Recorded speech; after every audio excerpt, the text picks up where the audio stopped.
Imagine being the fastest racing driver on Earth. You're strapped into a 1,000 horsepower spaceship, pulling, I don't know, 5 Gs through a corner.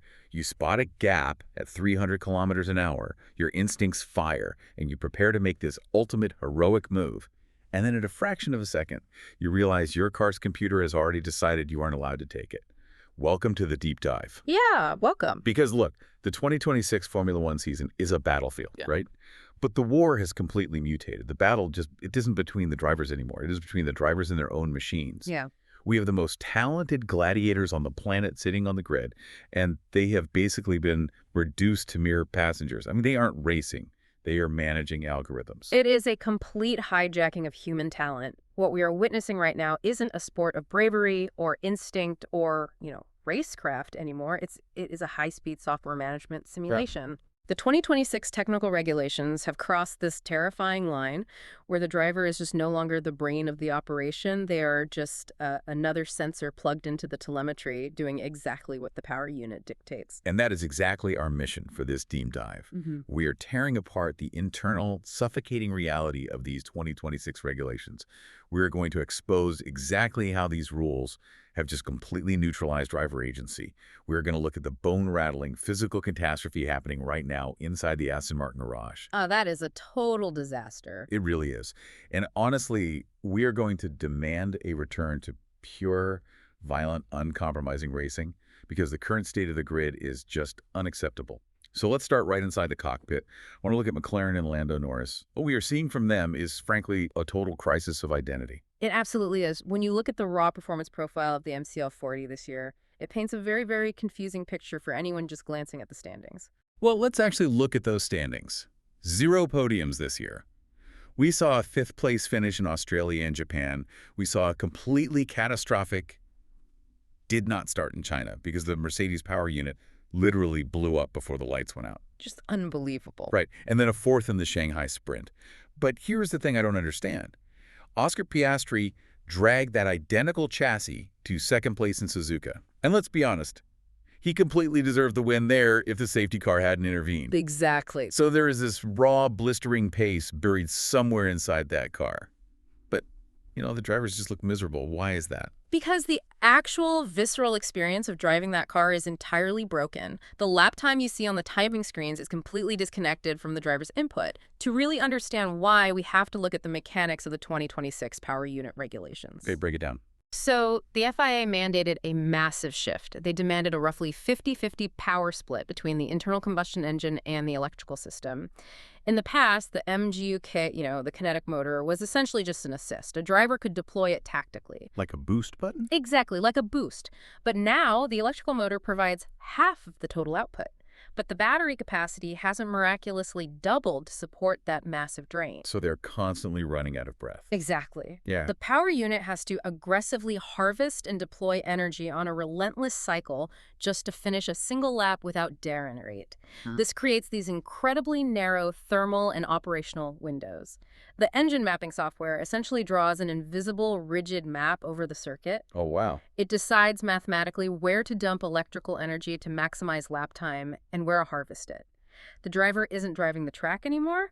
They're tracing the software's map. Look, I need to bring up a moment that perfectly encapsulates this nightmare because it blew my mind when I saw the onboard footage. We are talking about Lando Norris and Lewis Hamilton. Lando actually overtook Lewis on track. On television, it looked like this brilliant, aggressive move. Right, but Lando's reaction on the radio wasn't triumph. It was pure frustration. He did it completely by accident. this is the definitive example of the 2026 problem right here. Walk me through the mechanism of that, though. How on earth does a Formula One driver accidentally overtake a 7-time world champion? I mean, he didn't want to make the move. He didn't set it up. He was launched, literally launched. Lando was approaching a braking zone, intending to tuck in behind Hamilton, save his tires, and prepare for a strategic attack later in the stint. Which is just smart racing. Exactly. But the power unit's algorithm dictated that this specific zone was the optimal time to empty the battery's deployment to keep the internal temperatures within the legal threshold. So, without Lando applying extra throttle pressure, the MGUK just unleashed a massive surge of electrical power. Wait, really? Without him pressing the throttle more? Yes, he was physically propelled past Hamilton against his own tactical will. It's like driving a modern hybrid rental car that suddenly slams the brakes on the highway because it decides it urgently needs to charge the battery, completely ignoring the fact that you're trying to merge.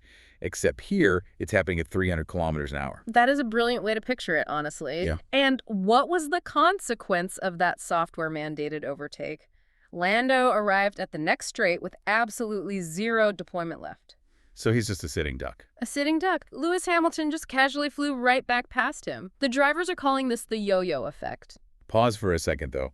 If the McLaren pit wall sees this happening, if they know this battery deployment map is ruining Lando's race strategy and leaving him defenseless, why can't the race engineer just radio in and tell him to hit an override button? Why surrender to the algorithm? Because the regulations don't allow for that kind of manual, sustained override without severely compromising the entire energy cycle of the car. If Lando overrides the dump, the battery overheats or hits its storage cap. Oh, I see. Yeah, and then the regeneration system's shut down to protect the hardware, and he loses half his horsepower for the next 2 laps. He is completely trapped in the cycle. It destroys a driver's confidence and their rhythm. A racing driver operates on flow, instinct, and bravery.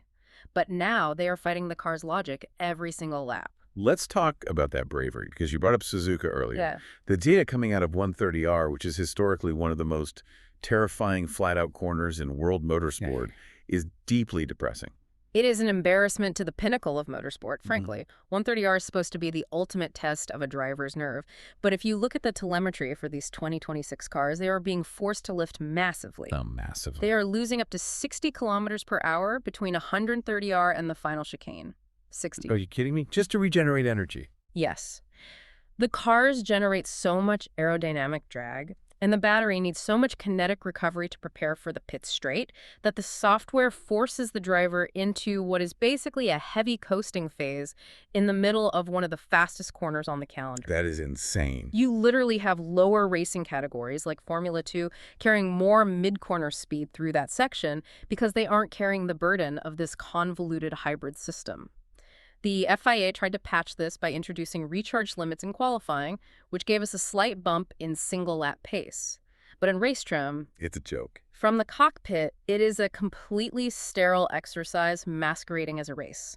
The differing battery cycles are making the passes, not the drivers. So the software is hijacking the driver's brain. Mhm. But look, the nightmare doesn't stop at the code. When you try to physically package these incredibly complex, heavy hybrid systems into the chassis, the hardware starts violently rejecting it. Let's shift our focus to the Aston Martin garage. Because if McLaren represents the psychological frustration of the 2026 rules, Aston Martin represents an absolute, unmitigated physical and strategic catastrophe. It is staggering when you look at the ingredients they assembled. The AMR26 was supposed to be a generational masterpiece. Aston Martin secured Adrian Newey, arguably the greatest aerodynamicist in the history of the sport, the architect of Red Bull's total domination. Right. They paired his chassis design with the incoming Honda power unit, a manufacturer that just won multiple championships. On paper, that is an unbeatable combination. But in reality, they have built a literal torture device. We're looking at 0 points so far this season, a double DNF in China. Fernando Alonso put on a superhuman effort just to drag that chassis to the finish line in Japan, completely out of the points. It was painful to watch. And worse than the results is the physical reality of the car. Yeah. In the Bahrain tests and the race in Australia, the aerodynamic bouncing and the engine vibrations were so violently extreme that Alonso and Lance Stroll were risking permanent nerve damage to their hand. Yeah. The vibrations traveling up the steering column were so brutal, the cars couldn't physically survive 15 laps without shaking themselves to pieces. What exactly is failing here? This is where the extreme complexity of the 2026 regulations creates a devastating hardware clash. You have to understand how Adrian Newey designs cars. He operates on the absolute bleeding edge of aerodynamic performance. His ground effect floors act like an inverted airplane wing. Right, pulling the car down to the track. Exactly. To generate maximum downforce, that floor needs to be sealed incredibly close to the asphalt. If the ride height changes by even a millimeter, you lose hundreds of kilos of downforce. Therefore, Newey's suspension designs are uncompromisingly, brutally stiff. So the car essentially has zero flex. Zero flex. Now pair that ultra-rigid aerodynamic platform with the new generation Honda internal combustion engine. The 2026 engine regulations forced manufacturers to heavily redesign their combustion chambers to work seamlessly with the new electrical deployment. In Honda's case, this new architecture is suffering from severe harmonic resonance issues. Meaning the engine naturally vibrates at a frequency that the car just can't handle. Precisely. Think of a tuning fork. When the Honda V6 hits a specific RPM, it generates a massive harmonic vibration. Because Newey's chassis is so incredibly rigid to protect the aerodynamics, that kinetic energy has absolutely nowhere to dissipate. Oh, man. It doesn't get absorbed by the suspension. It travels directly through the carbon fiber tub, straight up the steering column, and violently into the driver's skeletal system. It is a fundamental mismatch of engineering philosophies. But surely this is just a setup issue, right? Can't the mechanics just raise the ride height, soften the suspension slightly, and save Alonso's hands? If they raise the ride height, Newey's floor completely stalls. The aerodynamic concept stops working, and the car loses seconds per lap. If they keep it stiff, the engine shakes the car to pieces. Under a rule set that leaves absolutely zero margin for error regarding how the power unit integrates with the aero concept, one miscalculation doesn't just make you slow, it makes the car physically undrivable. And the humiliation of the paddock right now is palpable. You have Sergio Perez, who is driving for Cadillac, the brand new 11th team on the grid. Yeah. Absolute rookies to the sport as a constructor. Total rookies. Perez knows Newey from Red Bull, he knows Honda, and he fully expected to be watching Alonso fighting for wins. Instead, Perez is openly mocking the Aston Martin situation. He is fighting Alonso at the absolute back of the grid. They are both stuck in the 0-point club alongside Nico Hülkenberg at Audi, Alex Albon at Williams, and Valtteri Bottas. You're wild. Perez is literally joking with Alonso, telling him not to upgrade the car too fast so they can keep having fun together at the back. The optics for Aston Martin and Honda are disastrous. A massive factory effort with bottomless resources is projecting an image of pure amateurism, being laughed at by a brand new Cadillac entry. So why can't they just bring a major floor upgrade to Miami next week and fix it? What is the timeline here?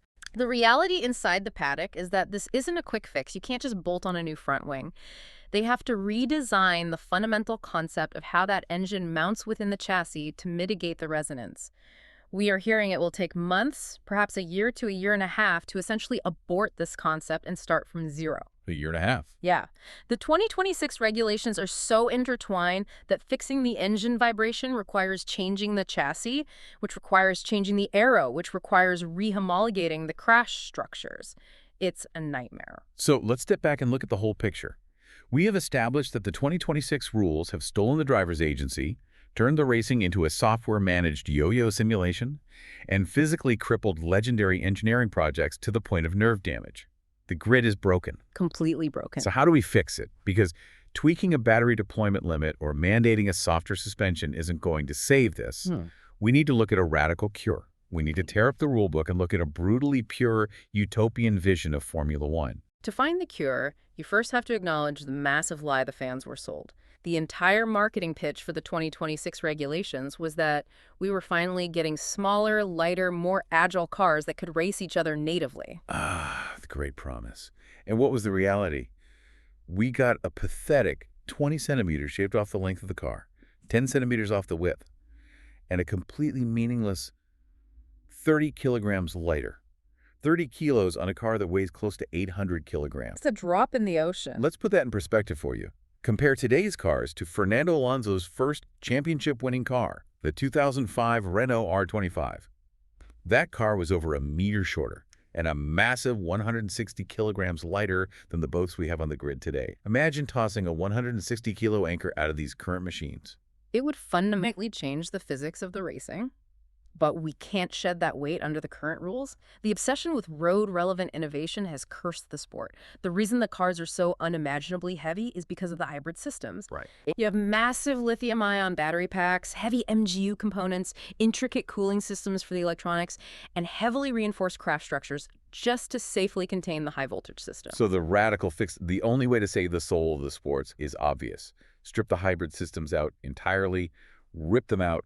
No more battery management, no more lift and coast fuel saving, no more extreme aerodynamic dependencies that make following impossible. I completely agree. Bring back naturally aspirated V8 engines. Run them on 100% synthetic, sustainable fuels. So you check the environmental box for the corporate sponsors, but make them deafeningly loud again. Yeah. Make them incredibly light. And honestly, while we're at it, kill the drag reduction system. Yeah. Kill DRS entirely. Yes. The ultimate Okay. dream here is an era where the driver actually determines the outcome.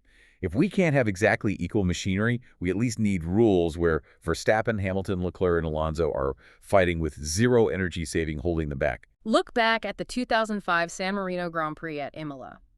Michael Schumacher chasing down Fernando Alonso.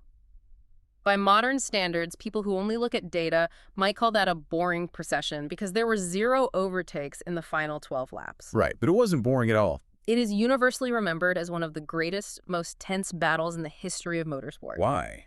Because of the human element. Exactly. Wait. You had 2 of the greatest gladiators pushing their machines to the absolute ragged limit for every single second. Schumacher was visibly faster, filling Alonso's mirrors, relentlessly applying pressure, and Alonso had to place his car with millimeter perfection lap after lap without making a single mistake. Yeah. There was no DRS button for Schumacher to press and breeze past on the straight.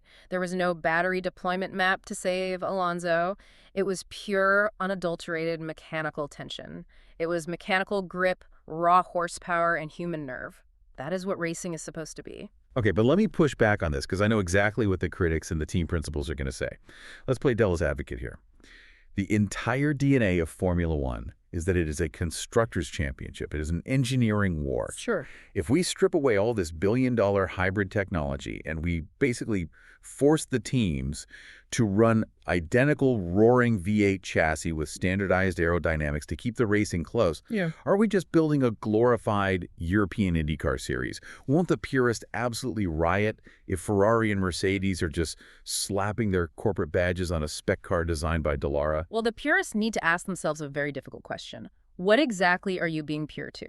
Are you pure to the concept of a factory of 500 software engineers sitting in a dark room in Milton Keynes writing the most efficient battery regeneration loop? Good point. Or are you pure to the concept of finding out who the fastest, bravest human being on the planet is? Yes, standardizing elements of the chassis or mandating a much simpler engine concept leans toward an IndyCar philosophy. But if we make it the most elite, technologically advanced, lightweight, spec-adjacent series ever conceived, if giving up a little bit of engineering freedom is the price we have to pay to let the drivers actually drive again, then we have to pay it. We have to. In the paddock, there is a phrase floating around in Spanish right now, la bromita de la innovación, the little joke of innovation. This obsession with hybrid road relevance has brought us here. It has brought us to cars that drive themselves, algorithms that dictate overtakes, and world champions whose hands are vibrating numb. If we want heroes, if we want gladiators whose experience, nerve, and risk management decide the championship, we have to rip the computers out of the loop. We really have to rip the computers out of the loop. Because right now, the entire grid is suffocating. The greatest drivers of our generation have become algorithms. The brilliant engineers are building 1,000 horsepower yo-yos, and absolute legends of the sport are stuck at the back of the pack, risking physical injury for 0 points. It's just sad. The 2026 regulations haven't just missed the mark. They have crossed the line from cutting-edge engineering to a completely out-of-control experiment. It fundamentally breaks the psychological contract of why we watch the sport. When you tune in on a Sunday, you want to see human excellence overcoming mechanical limits.